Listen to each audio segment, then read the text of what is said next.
ജനിച്ച് 11 മാസം പ്രായത്തിനിടെ അവൻ അനുഭവിക്കാത്ത ക്രൂരതകളില്ല.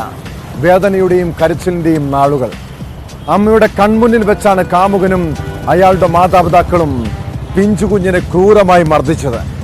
ഒടുവിൽ ആ കുരുന്ന് വേദനയില്ലാത്ത ലോകത്തേക്ക് യാത്രയാകുമ്പോൾ മനുഷ്യത്വമില്ലാതായ അവൻ്റെ അമ്മയും കൊലയാളികളും ഇനി വേദന അനുഭവിച്ച് തന്നെ ഇവിടെ കഴിയണം.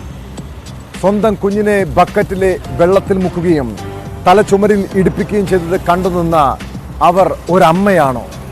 മലപ്പുറം തിരൂരിൽ കുഞ്ഞിനെ കൊലപ്പെടുത്തിയ കേസിൽ അമ്മയെയും കാമുകനെയും കാമുകന്റെ അച്ഛനമ്മമാരെയും റിമാൻഡ് ചെയ്തു. പ്രതികൾക്കെതിരെ കൊലക്കുറ്റം ചുമത്തിയിട്ടുണ്ട്.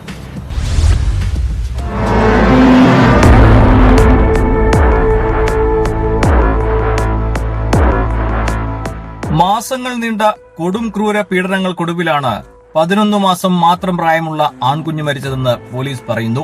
ഭർത്താവിനെ ഉപേക്ഷിച്ച് വീട്ടുകാരും അറിയാതെയാണ് ശ്രീപ്രിയ കൈക്കുഞ്ഞുമായി കാമുകൻ ജയസൂര്യയ്ക്കൊപ്പം കടലൂരിൽ നിന്നും ഒളിച്ചോടി തിരൂരിലെത്തിയത്.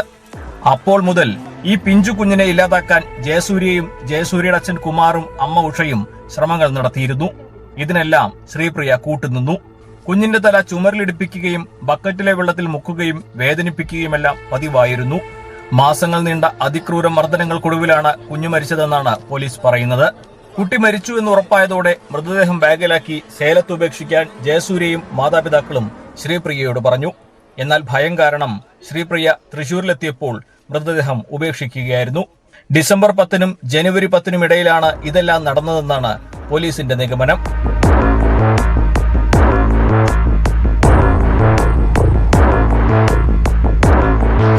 കണ്ടെടുത്ത ശരീരാവശിഷ്ടങ്ങൾ തൃശൂർ മെഡിക്കൽ കോളേജിൽ പരിശോധനയ്ക്ക് വിധേയമാക്കി. കുറച്ച് എല്ലിൻ കഷ്ണങ്ങളും ശരീരഭാഗങ്ങളും മാത്രമാണ് ലഭിച്ചത് എന്നതുകൊണ്ട് പോസ്റ്റ്മോർട്ടത്തിൽ മരണകാരണം അറിയാനാകില്ല. ഇവ രാസപരിശോധനയ്ക്ക് അയക്കും. ശ്രീപ്രിയയുടെ സഹോദരി വിജയയുടെ ഭർത്താവ് ചിദംബരശൻ അവിചാരിതമായി ഇവരെ കണ്ടതാണ് കേസിൽ വഴിത്തിരിവായത്. ചിദംബരശനും വിജയും ഒരുമിച്ചെത്തി ശ്രീപ്രിയയെ കണ്ട് കുഞ്ഞ് എവിടെയെന്ന് അന്വേഷിച്ചു. ആദ്യം കുട്ടിയെ ഹിന്ദിക്കാർ ട്രെയിനിൽ വെച്ച് തട്ടിക്കൊണ്ടുപോയി എന്ന് പറഞ്ഞ ശ്രീപ്രിയ തുടർച്ചയായി ചോദ്യം ആവർത്തിച്ചതോടെ ജയസൂര്യയും അച്ഛനും അമ്മയും ചേർന്ന് തലക്കടിച്ചു കൊന്നുവെന്ന് പറയുകയായിരുന്നു. തിരൂർ CI MK രമേഷിന്റെ നേതൃത്വത്തിലുള്ള സംഘമാണ് കേസ് അന്വേഷിക്കുന്നത്.